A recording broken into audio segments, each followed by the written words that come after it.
सोलापूर महानगरपालिका निवडणुकीमध्ये प्रभाग क्रमांक 6 महाविकास आघाडीचे पुरस्कृत उमेदवार आणि उमेदवार आहेत कीर्ती शिंदे, अंकुश राठोड, रेखा गायकवाड आणि मनोहर सपाटे. मनोहर सपाटे हे नावच खूप काही सांगून जातं आणि ह्या सांगण्यामध्ये मी प्रश्न विचारतोय की तुम्हाला पुरस्कृत करण्यामागचा हेतूच काय आणि तुम्ही त्यांना संधी का दिली नाही पुरस्कृत न होण्यासाठीची? माझ्या राष्ट्रवादी काँग्रेस पक्षाच्या आणि काँग्रेस पक्ष, शिवसेना, उंबाटा यांची महाआघाडी आहे कम्युनिस्ट वगैरे. आणि या महाआघाडीमध्ये माझ्या पक्षाच्या अध्यक्ष, काँग्रेसचे अध्यक्ष आणि शिवसेनेचे अध्यक्ष या तिघामध्ये खलबत झाली. खलबत म्हणायचं का तडजोड? मला मारण्याचा कट झाला आणि ते माझ्यावर जो विनयभंगाचा गुन्हा होता, तो विनयभंगाचा गुन्हाचा फायदा घेऊन तो गुन्हाच त्यांनी यासाठी केला होता की मला महानगरच्या निवडणुकीपासून परावृत्त करण्यासाठी, मला राजकारणापासून परावृत्त करण्यासाठी केला होता, मला राजकारण संपवण्यासाठी केला होता. त्या ज्या महिला भगिनीला मी ओळखत नाही त्या महिला भगिनीचा मी विनयभंग केला, असा व्हिडिओ तयार केला. अशा प्रकारचं योगेश पवारकडे जाऊन त्याच्याकडून तो व्हिडिओ तयार करून घेतला. हे सगळं नियोजनबद्ध काम गेल्या अनेक वर्षापासून जवळपास महापालिका निवडणुका संपून 8 वर्ष झाले. हे त्या 8-10 वर्षापासूनचा हा प्लॅन चालू होता. नाही, पण प्लॅन करण्यामागचा हेतू असा असावा लागतो की त्या नेत्याला कुठेतरी अडचण निर्माण व्हावी. प्रश्न इतकाच त्यांचं म्हणणं होतं की मनोहर सपाटे हा आता ज्येष्ठ आहेत, ज्येष्ठांनी आता फक्त आणि फक्त हरिनामाचा जप करावा, कोपऱ्यात बसून सल्ला द्यावा, इतका हट्ट कशासाठी? राजकारणात असं काय लिहिलंय काय का बाबासाहेबांनी संविधानात अशी तरतूद केली आहे, ज्येष्ठांनी निवडणुकीला उभारू नये, लहानाने उभं राहावं, पुरुषाने उभारू नये, बाईने उभं राहावं, असं काय लिहिलंय का? संविधानामध्ये सामान्य माणसापासून अति देशाचा पंतप्रधान निवडला जातो, राज्याचा मुख्यमंत्री निवडला जातो, वार्डाचा नगरसेवक निवडला जातो. या प्रक्रियेमध्ये कुणीही भाग घेऊ शकतं. एक पर्याय तुमच्याकडे असा होता की तुम्ही जर का महाविकास आघाडीला आणि पक्षाच्या नेत्यांना सहकार्य केलं असतो तर तुम्हाला एक कॉप्ट ह्या पद्धतीतून ह्या मार्गातून तुम्हाला ती संधी उपलब्ध झाली असती. पवार साहेबांचं एक मूर्तिमंत उदाहरण आहे. हे करण्याची काय अडचण नाही. मी वाटाघाटीच्या पूर्वी पक्षाच्या अध्यक्षाला सांगितलं, महेश गादेकर साहेबांना सांगितलं, साहेब 2 जागा तुम्ही घ्या, 2 जागा सेनेला द्या, 4 जागा आहेत प्रभाग क्रमांक 6 मध्ये. मी प्रभाग क्रमांक 6 मध्ये इच्छुक आहे, 2 जागा घ्या, एक एससी जागा घ्या आणि एक ओपन मराठा घ्या, ओपन घ्या, एक ओपन महिला त्यांना द्या आणि एक ओबीसी त्यांना द्या. अशा प्रकारचं वाटप करा, अशा प्रकारचं आघाडीमध्ये हे करा, अशा प्रकारची सूचना मी दिली होती. त्यामुळं ती सूचना न पाळता त्यांनी एकमेकांमध्ये आर्थिक व्यवहार करून, असा आरोप आहे तुमचा? आरोप नाही, घडलेली घटना आहे. काय पुरावे आहेत? वेळ प्रसंगाने येतील पुढे. नाही, पण आता ही वेळ आहे. आणखी कुठला मुहूर्त आहे? आणखी कुठला मुहूर्त आहे? पक्षीय पातळीवर येत असते, पक्षीय पातळीवरचं राजकारण करतात. पण एक विशेष आहे, आयुष्याचे आज 5 येत असेल. राष्ट्रवादीच्या 4 जागा 2 जागा का सोडल्या? आघाडी कशाला म्हणतात? तुमच्या 2 माझ्या 2. तिथलं या वार्डातला राष्ट्रवादीचा कार्यकर्ता, शरद पवारला मानणारा कार्यकर्ता कुठे जाणार? त्याला न्याय कुठून मिळणार? आघाडी कशी असते? या पक्षाला एक जागा, या पक्षाला एक जागा. जे पक्ष त्यात सामील झालेले आहेत त्या प्रत्येक पक्षाला आपलं अस्तित्व ठेवायचं असतं आणि असं एकाच पक्षाला देऊन त्या पक्षाचं अस्तित्व आपण जपायचं. ज्ञानेश्वर सपाटेंच्या बाबतीमध्येही तुम्ही व्यूहरचना आखली होती महानगरपालिकेच्या निवडणुकीच्या. ज्ञानेश्वर सपाटेंना सुद्धा प्रभाग 7 मध्ये पक्षाकडे उमेदवारी मागितली माझ्या. त्यांनी सांगितलं, महेश गादेकरांना सांगितलं, महेश गादेकर साहेब तुमचा ह्यामध्ये या प्रभागमध्ये 7 मध्ये प्रभाव आहे, 15 एरिया येतोय, तर तुमचा कॅन्डिडेट 2 कोण राहणार? आम्ही आमचे 2 सांगितले, ज्ञानेश्वर सपाटे आणि एक दुसरी महिला ओपन किंवा ओबीसी काय असेल ते देऊ आम्ही. तुमचे 2 कोण राहणार? ते मी 29 तारखेला सांगणार म्हणून त्यांनी सांगितलं.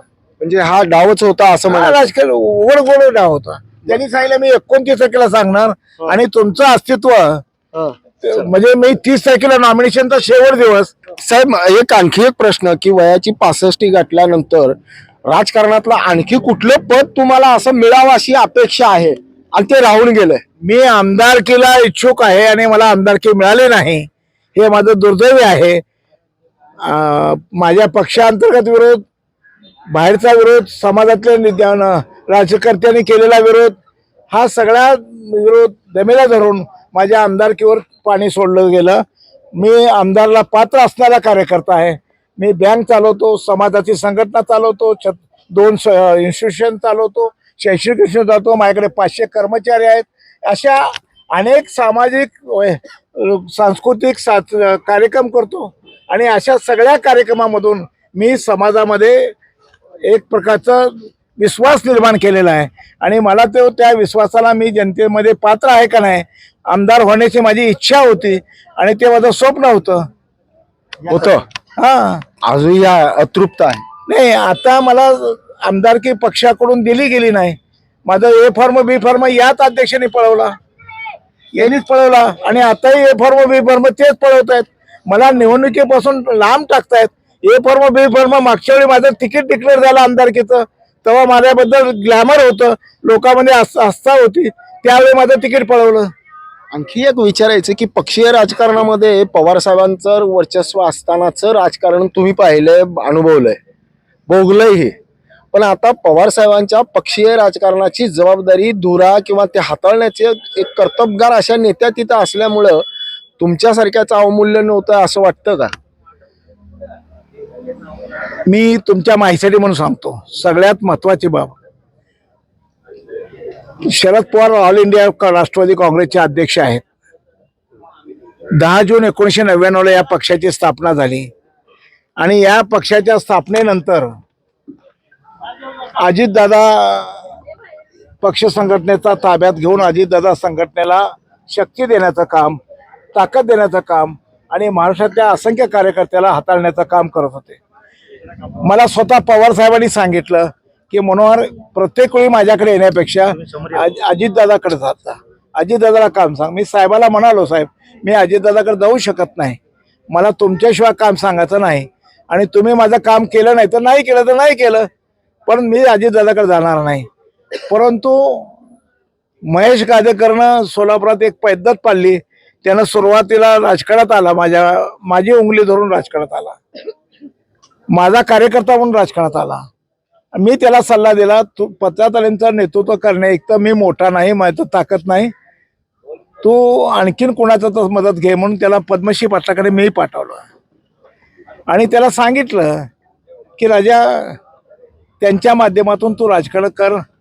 माझ्याकडे माझा सासरा मधू जाधवला घेऊन माझ्याकडे तो आला, अनेकांना घेऊन माझ्याकडे प्रयत्न केला. मी त्याला जेवढं सहकार्य करता येईल राजकीय तेवढं करण्याचं अभिवचन दिलं आणि ते आजपर्यंत करत आलो. त्याच्यावर जेवढं प्रेम करता येईल तेवढं प्रेम मी आजपर्यंत करत आलो. राजकारणात प्रेम करावं लागतं आणि प्रेम घ्यावं लागतं. नक्कीच प्रेमाची परिभाषा राजकारणात खूप वेगळी आहे. नाही, आपला एक विश्वास स्वतःचा निर्माण करावा लागतो राजकारणात, तरच लोक आपल्याला मानतात.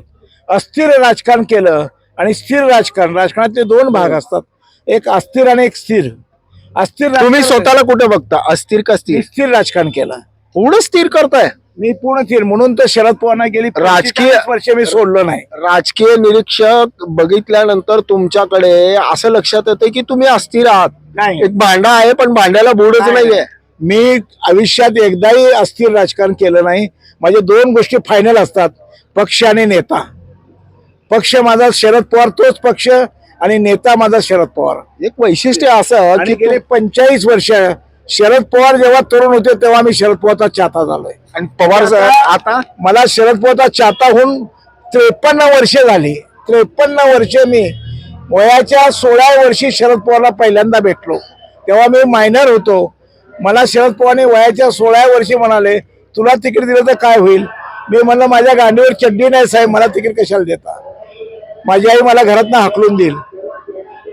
मी शरद पवारला वयाच्या ते म्हणजे आज 16 वर्षी त्यांना भेटतो, आज माझा 74 वय आहे. एक विषय इथं उभारतोय पॅन्डॉल खाली मी उभारलोय मडपाखाली म्हणून विचारतोय. वातावरण निर्मिती जबरदस्त केली आहे, म्हणजे हा तुमचा फंडाच आहे का तुम्ही? नाही नाही नाही नाही नाही.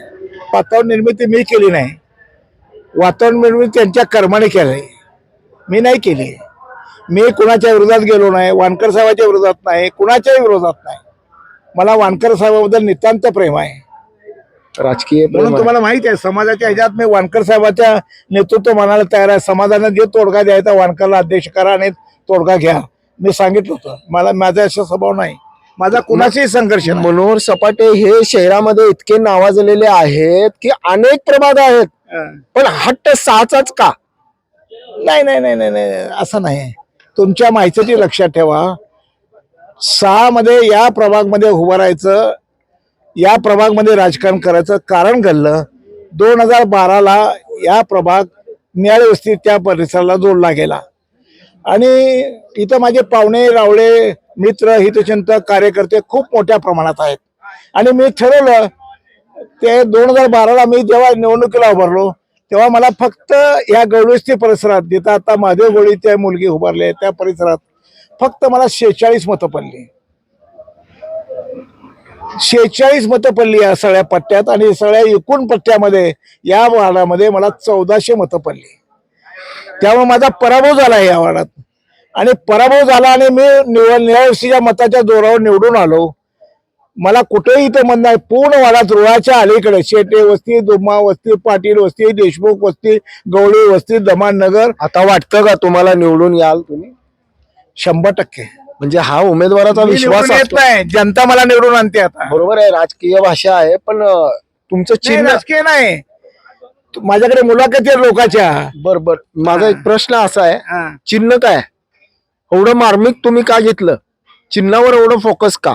नाही नाही, चिन्ह असं आहे, ही सगळी घाण झाली हो, घाण झाली. वानकर साहेबांनी घाण केली, अनेकांनी घाण केली, आणि या सगळ्याची घाण त्या टोपल्यात भरायची आहे म्हणून टोपली खोन घेतलाय आणि बाहेरून टाकायची आहे. फार म्हणजे हे तरबेज आहेत राजकारणामध्ये. ह्यांच्या बरोबर बोलायचं म्हणजे पवारांचा सारखा द्विधारी तलवार आहे. माझ्या कॅमेरामॅनला आवर्जून इकडचं हे अँगल दाखवायला सांगेन की त्यांचा हसू आणि हसण्यामागचा दडलेलं त्यांची खतखत हे आता मला अगदी स्पष्ट भाषेमध्ये घ्यायची आहे. आणि मी तुमच्याकडे येतो बहिणी, पण अगोदर ह्या माणसाला घेऊया की काय कुठं शिंकली माशी? शिंकली काय आता सगळ्या दुनियाला माहित आहे शिंकली. चारी पक्षी गेले, निष्ठावंताला गेले, कार्यकर्त्याला गेले, राहिले काय आता? म्हणजे जनतेचा हे उद्रेक आहे, सर्वसामान्य जनता. 5 वर्ष प्रयत्न केले हो. मग आम्ही आता 30 वर्ष आम्ही तीच कष्टच करायचं काय? नाही, तुम्ही शिवसेनेत आहात, शिवसेनेचा निश्चय आहे. विद्यार्थी दशेमधून काम करताय हे मान्य आहे मला. तुम्हाला पक्षाकडून उमेदवारी घ्यावी द्यावी हे हा भाग नंतर, पण तुमच्या मिसेसला तुम्ही जेव्हा लॉन्च केलं तेव्हाचा मी साक्षीदार आहे. आणि ताई मला आठवतंय मी तुमच्याशी संवाद साधला तेव्हा तुम्ही अगदी काकलुतीने म्हणाला की बाबा मी खूप प्रामाणिकपणे काम केलंय, न्याय मिळाला पाहिजे. कुठं शिंकली माशी? आता ही मी काही बोलू शकत नाही की माझ्या सोलापूरची पूर्ण जनता बघतीये. प्रभाग 6ला काही घडामोडी झालेत, या घडामोडी सगळ्या उघड्या डोळ्यांनी बघतात. सर्वसामान्य कार्यकर्त्यांना न्याय भेटत नाही असं मला भाजपात तर वाटतं. कारण गेली 35 वर्ष झालं लवजी गायकवाड उद्धव सेनेत काम करतात, तेव्हाही हेच प्रकार झाला. तिथून मला न्याय भेटला नाही म्हणून मी भाजपात आले. भाजपातनी हेच रेग ओढली, कारण सर्वसामान्य कार्यकर्त्याला तुम्ही कधी न्याय देणार? आलेल्या लोकांना तुम्ही संधी देताय, मग निष्ठावंत लोकांचा कधी विचार करणार? का मी सतरंजीत उचलायची का आयुष्यभर? ही निवडणूक ही सर्वसामान्य कार्यकर्त्यांची असते. शेवटला मी एकच प्रश्न विचारेन, एक शब्दामध्ये तुम्हाला जर का पक्षश्रेष्ठीला सांगायची संधी दिली तर काय सांगाल एका वाक्यात? बघा, मी पक्षश्रेष्ठीला सांगते की माझी काय जागा आहे, त्यांनी आमची गायकवाड परिवाराला त्यांनी म्हणजे 0 मध्ये काढलं होतं, ते मी तर हिरो होऊन दाखवते प्रभाग 6ला. तेव्हाच कळेल की बाबा प्रभाग 6ची जनता सर्वसामान्यांच्या पाठीशी आहे, आणि आमचं जे रडू होतं ते सर्वसामान्य लोक मतदाराच्या माध्यमातून पुसून काढतील. तुमचे डोळे पाणावले. हो, पाणवणार हो सर. 35 वर्षाचा संघर्ष आहे माझा, 10 वर्षाचा भारतीय जनता पार्टीचा. आमच्या हक्कलपट्टीपर्यंत त्यांनी निर्णय घेतलाय. हे म्हणजे तर 4 महापौर आणि 28 कार्यकर्त्यांमध्ये हो. तुमचं नाव आहे. हो, आहे वाईट की वाटतं ना. वाईट वाटतं ना, वाईट वाटतं. तुम्ही न्याय देताय हे धनदांडग्या लोकांना देताय ना, ज्यांचं काही पक्षाशी देणं घेणं नसतं. तुम्ही 10 मिनिटात विषय सगळी चक्र फिरवतात. मग सर्वसामान्य लोकांना न्याय कधी देणार भारतीय जनता पार्टी? हरिओम हरिओम. काय सांगाल, तुम्ही तर नोके आहात राजकारणामध्ये, ह्या जो म्हणजे पॅनल मध्ये आलात कसे? या पॅनलमध्ये आम्ही भारतीय जनता पार्टीकडून आमचं तिकीट कट झाल्यानंतर आदरणीय सपाटे साहेबांनी यांचं कर्तृत्व बघून यांना म्हणजे बॉबी शिंदेंना आमच्या पॅनलमधून तू लढ आणि या भागात तुझी भरपूर ताकद आहे म्हणून आम्हाला या पॅनलमध्ये सोबत घेण्याचा निर्णय केल्यामुळे आम्ही आज त्यांच्याबरोबर लढण्यासाठी तयार आहोत आणि येत्या 16 तारखेला आमचा विजय होणारच असे मी ठामपणाने सांगू शकते. चिन्ह सांगताय? मी रेखा लहू गायकवाड. माझं चिन्ह आहे पांगुळगाडा. माझ्या प्रभाग 6च्या मतदार राजांनी पैशाला बळी न पडता सर्वसामान्य लोकांना तुम्ही न्याय द्या आणि तुमचा हा प्रभाग 6चा नक्कीच इतिहास घडेल आणि महाराष्ट्रात नाही तर देशाच्या बाहेरही म्हणजे जे घडामोडी होतात ते कळतील. असं वाटत नाही का की तुम्हाला एक खूप मोठं आव्हान आहे आणि आपण आता लढायचं म्हणजे वय आणि इच्छाशक्ती? लक्षात ठेवा, चेंडूला असं दाबलं ना तो उडतो. गुरुत्वाकर्षणचा नियम काय? हो, क्या बात आहे. आणि हे दाबले की परत तेवढ्या फोर्सने येतो. काय अहो, मी 2012ला या परिसरात माझा प्रभाग तिकडला जोडला न्याय वस्ती म्हणून मी आलो इकडं. आणि आल्यानंतर मला वाटलं सगळे लोक माझ्या संबंधित आहेत. माझं बँकेचं फायनान्स आहे, माझं अनेक रिलेशन आहेत. गवळीचं विठ्ठल मंदिर मी बांधलंय, शॉपिंग सेंटर मी केलंय, अनेक कामाने माझा इथं संबंध आहे, अनेक रूपाने माझा इथं संबंध आहे. देशमुख पाटील वस्तीची बांधणी म्हणजे निर्माण प्लॉट विकायचे देशमुख पाटील म्हणून ते आहेत ना, त्यांना सगळा सपोर्ट मी केला. NK क्षीरसागर तेव्हा नगरसेवक होते आणि आबा भोसले, त्या दोघाला सगळी मदत त्या ह्याच्यातनं करून त्या देशमुख वस्तीची स्थापना केली. अशा पद्धतीनं या भागात माझं काम आहे. निर्मितीला, देशमुख वस्तीच्या निर्मितीला माझं मदत आहे. एकाला अनेक प्रश्नाची सोडवणूक केली आहे, अनेकाचं अर्थकारण मजबूत केलंय, अनेक कार्यकर्त्याला उभा केलंय आणि मला वाटलं आपल्याला प्रचंड मतं पडतील. मला फक्त 46 मतं पडली हो. मी स्वतःला आत्मपरीक्षण केलं की मला 46 मतं का पडली. माझ्या कामात बेमानी नाही, माझ्या विचारात बेमानी नाही, माझ्या मैत्रीत बेमानी नाही, माझ्या कशातही बेमानी नाही. मी स्वच्छ चारित्र्याचा आणि सात्विक विचाराचा, कामाचा गुरु, कामाने माणसाची मने जिंकता येतात, हे माझं स्लोगन आहे, हा माझा विचार आहे. आणि म्हणून या सगळ्या ह्याच्यामध्ये सगळ्यात महत्वाचं काम मी तो 54 मीटरचा रस्ता जो आहे खुला करून दिला तुम्ही. 54 मीटर खुला करून दिला, मान्य आहे. या गोष्टीचा मी साक्षीदार आहे. तिथली झोपडपट्टी जी होती ती, नाही साहेब, 250 घरं जात होती रस्त्यात. हो देशमुख वस्तीची 250 घरं, ती 250 घरं वाचवली. रस्ता डायव्हर्शन केला आणि 54 मीटरचा रस्ता हा शहराचा आणि या भागाचा भाग्योदय ठरलाय. भाग्योदय आहे. या मंगळवेढा रोड आणि पुणा रोड हे 2 हायवे जोडले जात आहेत या रस्त्यानं. इथं मेडिकल हब झालंय, 9 हॉस्पिटल आहेत या रस्त्याला. मी एक प्रश्न विचारतोय की तुमच्या प्रचाराच्या दरम्यान कोण तुमच्या सहकारी, तुमच्या बरोबरीचे सहकारी कोण आले, कोणी प्रचार केला? उद्या त्यासाठी उत्तर द्यायला सभा ठेवली आहे. माझा महादेव गेला, माझं नाक कापलं वानकरने.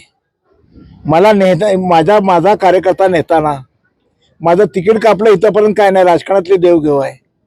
पण हे सुनियोजित माझा कार्यकर्ता फोडून माझं तिकीट कापून मी इथं उभारू नये, अशा प्रकारचं राजकारणातून बॉयकॉट करावं, अशा प्रकारचा प्लॅन या सगळ्या राज्यकर्त्यांनी माझा त्या महिला भगिनीच्या केसचा फायदा घेऊन आंदोलन करून, मनोहर सांस्कृतिक भवनावर हल्ला करून, सोलापुरात मोर्चा काढून, माझ्या फोटोला जोडे मार आंदोलन करून जनमानसात माझी प्रतिमा मलिन करण्याचा प्रयत्न केल्यानंतर पवार साहेबांची भेट झाल्यानंतर पवार साहेबांचं वाक्य काय होतं?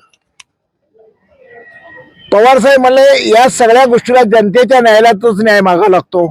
कोर्टातून न्याय मिळतो त्याला फार दिरंगाई लागते, उशीर होतो. आणि मग कोर्टाच्या न्यायालयाची वाट बघायला 10-15 वर्ष घालवण्यापेक्षा मी तेवढी वर्ष जगेल का नाही माहित नाही. मी आता 74 वर्षात आहे. पुढच्या वर्षी 1 मार्चला मला 75 लागतंय. त्यामुळे मी माझं अस्तित्व किती काळ आहे हे परमेश्वराला माहीत. म्हणून मी ठरवलं जनतेच्या न्यायालय 24 तास उघडं आहे. संधी आली आणि मी गेली 15 वर्ष 25 वर्ष या भागात 14 कोटीचं फायनान्स केलंय. तुम्ही अण्णासाहेब पाटील याच्यातून तुम्ही निवडणूक झाल्यानंतर सोसायटीची तुम्ही जेव्हा पवार साहेबांना निकाल सांगण्यासाठी गेलात त्यावेळेस काय म्हणाल? सगळे डायरेक्टर घेऊन गेलो. त्यात माझ्या होता विचार त्यांना. काय म्हणाले? साहेब म्हणाले या सगळ्या डायरेक्टरची मी ओळख करून दिली. तुझी ओळख मी करून देतो जनतेला. काय म्हणाले? साहेब म्हणाले तुझी ओळख मी जनतेला करून देतो आता. याचा अर्थ तो निवडणुकीला उभा राहा. हे संकेत होते. आणि हा माझा मनोरथ. साहेबांनी काय सांगितलं? साहेबांना मी सगळ्या डायरेक्टरची ओळख करून दिली. साहेबांनी स्वतः टाळ्या वाजवल्या आणि मला म्हणाले तू आता तुझी ओळख करून देऊ नको, तुझी ओळख मी करून देणार. जनतेच्या न्यायालयात माझी ओळख साहेब करून देणार म्हणून साहेबांनी सांगितलं. म्हणजे त्या दिवशी साहेबांनी सांगितलं तुझी ओळख करून देण्यासाठी इथं मी सभा घेतो आणि येतो.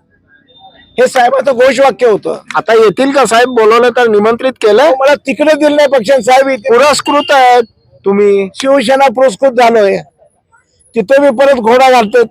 तिथे मी परत पुरस्कृतला सुद्धा विक्री झाली. अहो हे बघा जाचरी पैसे बसलो. सेना भवनला मंजुरी पाठवली. अतिश मैत्रे म्हणून हा तिथला कार्यकर्ता आहे. ह्याच्या हस्ताक्षरात लिहिलं. आमच्या सह्या घेतल्या. सेना भवनला फॅक्स केला. सेना भवनची मान्यता आली आणि कोणीतरी राखी बंगाली सारखा 200 मतं घेणारा कार्यकर्ता त्याने त्याला बाजारात विक्रीला ठेवल्याचं का मला विक्रीला ठेवलं. त्याने त्याला 25 लाख रुपये लाच दिले. निवडणुकीमध्ये ह्या गोष्टी होतच राहतात. पण शेवट करतो मी. एखादी सुगरण जर का शिदोरी बांधायला लागली तर बांधत असताना जो घमघमाट येतो त्या घमघमाटावरनच लक्षात येतं की शिदोरीची चौक आहे. आणि त्या अनुभवावरनच शक्य होतं. ह्या अनुभवाच्या जोरावरच आहे की सपाटे साहेब त्यांच्या पॅनलमध्ये आहेत आणि पॅनल सोबत हे सगळे आहेत. आणि म्हणूनच प्रभाग क्रमांक 6चं जे काही राजकारण आहे आणि राजकारणाचं जे काही ढग आहे त्या राजकारण हे लोकांनी निर्माण केलं. आता इथं मी काय केलं नाही. पण तुमच्या अनुभवाची नाही. ह्या राजकारणात मी काही हे केलं नाही. लोकांनी हे राजकारण निर्माण केलं. त्याचं कारण सांगतो. वानकर साहेबांनी 4 पक्ष खिशात घातले. आर्थिक शक्ती आणि मनगडशाहीच्या जोरावर 4 पक्ष खिशात घातले. जवळपास 16 उमेदवार नाउमेद झाले. त्यानंतर 27 उमेदवारांनी भाजपकडे अर्ज उमेदवारी मागितली होती. ते 27 अधिक हे 16 किती झाले? 40 42 माणसं मला बोलवले. 42 माणसांनी मिटिंग झाली. एम्प्लॉयमेंट चौकातल्या कामं थाटल्यात मिटिंग झाली आणि त्या मिटिंग मध्ये ठरलं की मनोहर सपाटेच्या नेतृत्वाखाली पॅनल तयार करायचं. क्या बात आहे. आणि तेच पॅनल आता आपलं. आणि त्या 42 लोकांनी सांगितलं मनोहर सपाटे तुम आगे बढ़ो हम तुम्हारे साथ आहे. आणि मग मी साहेबांकडे गेलो. म्हणलं लोक मला उभं राहा म्हणतात. मी काय करू? तुला जागा सोडायला मी लावतो. तू काळजी करू नको. तू कामाला लाग. परंतु त्या स्थानिक अध्यक्ष त्या शिवसेनेचा अध्यक्ष यांचं सगळं देवीघेवीचे व्यवहार, अंतस्थ प्रेम, पक्ष मातीत घालण्याचं लक्षण. आणि या महाशयाने एक पक्ष मातीत घातला नाही. भाजप, शिवसेना, काँग्रेस, राष्ट्रवादी अहो किती पक्ष मातीत घातले. लोकशाही बाबासाहेबांच्या संविधानाला धक्का. हा वयाची 74 गाठली आणि पुढच्या वर्षी ते 75 पर्यंत जाणार आहेत. पण जोश आणि उत्साह हा वाखण्याजोगा आहे. नाही, जोश आणि उत्साह लोकांनी जनतेने दिलाय. माझ्याकडे व्हिडिओ आहे तुम्हाला देतो. तुमच्या माहितीसाठी सांगतो. माझं पॅनल 3 पॅनल आहे तिथं. बघा निसर्ग आणि नीती कसं साथ देते सांगतो. कर्म कसं साथ देतं आणि पाप कसं वर येतं सांगतो तुम्हाला. यांनी केलेलं पाप कसं वर येतं. या सगळ्या महिला भगिनींचं तिकीट कापणं, या सगळ्याला नाउमेद करणं, यांना राजकारणापासून घरी बसवणं, या सगळ्या गोष्टीला राजकारणामध्ये किती महत्व येतं लक्षात घ्या. एक पॅनल आहे शेजवाळ. या पॅनल मध्ये शेजवाळचं पॅनल आहे आणि शेजवाळचा पॅनल जो आहे तो स्वतः शेजवळ या परिसरामध्ये 3 वेळा एससी कॅन्डिडेट म्हणून निवडणूक लढली आहे. जर ज्यांच्या समोर तुमचं एससी कॅन्डिडेट म्हणून 15 वर्षे तुम्ही सतत या भागात निवडणूक लढवली आहे, शेजवळ बाहेर राहतात पण रिझर्वेशनची जागा असल्यामुळं त्यांचा इथे प्रभाव पडला आणि ते 3 वेळा इथे निवडून आले. दुसरा कॅन्डिडेट त्यांच्या विरोधात दुसरं त्या पॅनलमध्ये त्यांनी दुसरा जो कॅन्डिडेट घेतलाय तो लमाण समाजाची महिला घेतली आहे. आता लमाण समाजाची महिला ओबीसी म्हणून घेतली त्यांनी, ओपन महिला. आता लमाण समाजाची ओबीसी महिला ओपन जागेवर घेतली, त्यांनी ओपन महिला घेतलाय. या मतदारसंघामध्ये तुमच्या माहितीसाठी सांगतो 15,000 मराठा बहुजन समाजाची मतं आहेत. मी मराठा समाजाचा अध्यक्ष आहे. 15,000 मतं आहेत आणि 15,000 मतावर तुम्ही अन्याय करताय. त्यांचा ओपन गटातला कॅन्डिडेट निवडायचा नाही का? तिथं तुम्ही एससी कॅन्डिडेट उभारला, शेजारचं पॅनल एससी आणि तो ओपन मध्ये उभारतोय. म्हणजे कुठलाही त्याग न करता तुम्ही ओपन मध्ये उभारता, एससीचा फायदा घेता, परत ओपनचा फायदा घेता. हे काही योग्य नाही, जनता ते स्वीकारणार नाही. आणि दुसरा पॅनल आहे वानकर साहेबाचा. त्यांनी भारतीय जनता पक्षाचे 4 उमेदवार, जोगू चव्हाण असेल, रेखाताई गायकवाड असतील, बॉबी शिंदे असेल आणि ते दुसरं कोरे असतील, हे 4 कॅन्डिडेट कराळे, हे 4ही कॅन्डिडेट पिंगळे, हे 4ही कॅन्डिडेट लंगोट लावून तयार आहेत. लढणार, तिकीट मिळणार, एबी फॉर्म मिळाला, देवाला जाऊन आले, सिद्धरामेश्वरला जाऊन आले, आई जगदंबेचं दर्शन घेऊन आले, आई वडिलांच्या पाया पडले. अहो यांची मातोश्रीला धक्का लागला, त्यांच्या मातोश्रीला धक्का लागला, मुली आई वारली त्यांची त्या पिरियड मध्ये, एवढा धक्का लागला त्यांना. आणि या परिसरातून घटना अशा घडल्या, वानकर साहेबाचं हे 40 लोकांचं पुण्य वानकर साहेबाच्या वाट्याला आलं. ह्या 40 लोकांनी नाल्याच्या अलीकडे वानकर साहेबाला रस्ता बंद, जसं देगावला रस्ता बंद केला त्यांनी, तसं इकडल्या लोकांनी जनतेने ठरवलं, वानकर साहेब तुम्हाला आम्ही मतं देणार नाही, नाल्याच्या अलीकडे ओढ्याच्या अलीकडे तुमचा आम्ही स्वीकार करणार नाही. आता तुम्हाला 2 टर्म आम्ही निवडून दिलं, तुम्ही काही काम केलं नाही. तुमच्या मातोश्रीला निवडून दिलं, तुम्ही काही काम केलं नाही. तुम्हाला निवडून दिलं, तुम्ही सांगितलं माझ्याकडे हा भाग येत नाही, दुसऱ्याला दिलाय, तुम्ही काही काम केलं नाही. म्हणून वानकर साहेबाला नकारार्थी मतं आहे तिथं, प्रचंड नकार, प्रचंड विरोध. वानकर साहेब तुम चले जाओ अशा प्रकारचा बोर्ड लागलेत. नक्कीच. आणि म्हणून वानकर साहेबांना इकडे अलीकडे येतात ना, जसं त्यांनी देगावला केलं तशी परिस्थिती या परिसरात झाली. मग देगावच्या परिसरात सुद्धा लोकांना हे पटलं नाही. तिथं सुद्धा आता थोडस बारकं होल पडलंय. आता ते भगदाड होईल उद्याच्या तारखेला ते निश्चित भगदाड होईल आणि त्याला ते भगदाड पाडण्याचं काम आम्हा 4 नगरसेवकाला दिलेलं आहे. आणि राठोडच्या रूपानं, राठोड त्याला कामगार म्हणून देगावचा कॅन्डिडेट आम्हाला मिळालाय. या कॅन्डिडेटच्या रूपानं आम्ही निश्चितपणानं देगावच्या परिसरामध्ये 2 ते 2,500 मतं घेणारच. आणि वानकर साहेबाच्या इकडे प्रवेश नाही, आम्हाला इकडे 6 ते 8,000 मतं पडणारच. बहुजन समाजाची 15,000 मतं आहेत, धनगर समाजाची 8,500 मतं आहेत, दलित समाजाची 9,000 मतदान आहे. हे सगळे मतदान आमच्या फेवर आहे, आमच्या बाजूने आहे. आणि म्हणून आम्ही सगळे दलित समाजाच्या मताचा त्यांनी उल्लेख केला. खरंच असं काही परिवर्तन आहे? टोटली सर्व दलित समाज सपाटे साहेबांच्या आणि आमच्या पॅनलला आहे. कारण इथे एक चर्मकार समाजाच्या अनिता गोळे म्हणून शिवसेनेच्या गटाने दिलेला आहे आणि दुसरा जो अर्जुन गायकवाड बीजेपीने दिलेला आहे. त्याचं राजकीय आणि सामाजिक कुठलंही काम नाही. तो केटरिंगवाला आहे, पैसे कमवणे हा त्याचा धंदा आहे. त्याने म्हणून गणेश माझं थोडक्यात म्हणणं असं आहे की दलित मताचं एक शिफ्टिंग 100% ज्या पद्धतीनं अपेक्षित आहे सपाटे साहेबांना, त्या पद्धतीने 100% सपाटे साहेबांच्या पॅनलला दलित मताची वोटिंग होणार. तुम्हाला काय वाटतं की दलित मताचे बरोबर मराठा समाजाच्या मताची शिफ्टिंग होईल? दलित मत आणि मराठा मत हे एकत्र आमच्या पॅनलला देतील आणि लमाण समाज आमच्या पाठीशी आहे. आणि इथं कुठले जातभेद काही नाही, सगळे मिळून मिसळून आम्ही इथं ही 4 कार्यकर्ते राहतोय. आणि कुठे बी तुम्ही चौकशी करा, जर आमच्याविषयी कोणी ब्रशब्द चुकीचा बोलला तर आम्ही त्या क्षणी तुम्ही सांगेल ती सजा भोगालदार आहे. काय म्हणजे शिफ्टिंग होऊ शकतं थोडक्यात?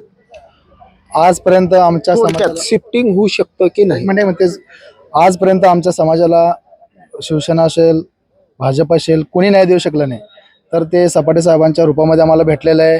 म्हणून आमचा समाज किती पूर्ण आहे मतदान तिथं आमच्या समाजाचं 2700 मतदान आहे. साहेबांना आम्ही त्यापैकी 2000 लीडनं आम्ही 100% आम्ही लीड देऊ साहेबांना. नक्कीच नक्कीच. आणि ताई तुमच्या बाबतीमध्ये की तुम्ही खूप अगदी म्हणजे नेटाने लढताय, वाटतं तुम्हाला ह्याच्यामध्ये यश येईल? हे यश हे माझ्या प्रभाग 6च्या मतदार राजा देणार आहे मला, आणि मी नक्कीच प्रभाग 6 मध्ये इतिहास घडवेन. जानकर साहेबांनी तिकीट एबी फॉर्म पळवला, हे सगळं ठीक आहे. राजकारणात माझा राईट हँड महादेव गवळी आणि त्याचं मंडळ माझ्यापासून पळवलं, माझं नाक कापलं. काय कारण नव्हतं. हे राजकारणाच्या स्ट्रॅटेजी आहेत, राजकारणामध्ये होत असतात. नाही, या मंडळाने त्यांनी त्यांची मुलगी उभा केली, त्याच्याबद्दल दुःख नाही. माझ्या गोळीची मुलगी म्हणजे माझ्या मुलीसारखी आहे, तिला त्यांनी उभा केलं, अभिनंदन, तिला आमच्या शुभेच्छा आहेत. परंतु मला विकण्याचा करार केला. मला ते अर्ज काढून घ्या म्हणतात, मुलीचा अर्जाबद्दल मुलीला पाठिंबा द्या म्हणत नाहीत, मला म्हणतात तुम्ही अर्ज काढून घ्या. मला विकतायत, मला विकण्याचं तिकिटाची फी आहे. मला राजकारणापासून काढून घ्या तुमची उमेदवारी, मला विकतायत हे. नक्कीच अशा गोष्टी तर होतच राहतात. पण आता मी शेवट करताना एकच म्हणेन, जनतेने जनतेसाठी दिलेलं हे पॅनल म्हणजे पुरस्कृत पॅनल, महाविकास आघाडीचं पुरस्कृत, शिवसेनेचं हे पुरस्कृत पॅनल आहे. आणि ह्यांना शेवट इतकंच म्हणेन की सगळ्या जनतेचं प्रतिनिधित्व करणाऱ्या या अनुभवाच्या कॅप्टनला जनता कशी आणि कशा पद्धतीनं स्वीकारणार हे 16 तारखेलाच कळणार आहे. ब्रेन न्यूज करता यासिन शेखसह मी नितीन पाटील.